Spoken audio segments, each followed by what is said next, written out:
So we went through this whole process, right? This whole exercise, and I learned a valuable lesson. Ended up not being that person.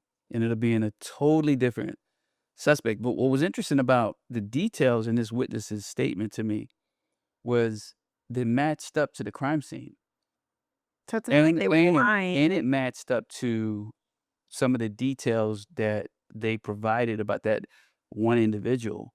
Hmm. But what I didn't consider was if someone else had seen that and And told them. regurgitated it to her, and then she just changes some of the characters in the story, it still sounds the same, and it sounds like a Bible story. So I learned a lesson. I learned a lesson that, um, that day that, I was considering putting somebody in jail for a murder that they didn't commit, and there's no way I could have lived with that.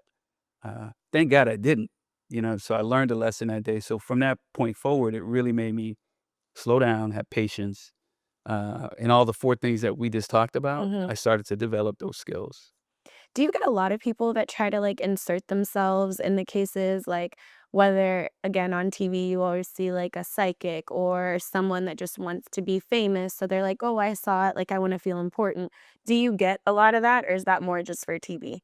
No, that happens a lot, especially with cold cases. So I've had, many, many cold cases. One of the things I specialized in was cold cases. So when you Mhm. do media and you're asking for the public's help and you're putting cases on TV and you're showing the victim, you're showing some key evidence or some things you wanna drum up some information, and you say, call the tip line or send us an email. I realized that, wow, some of the information that came in was incredible. Like, it was just really from left field. Like, Yeah. and look, I'm not gonna give an opinion on whether I believe in someone's psychic ability.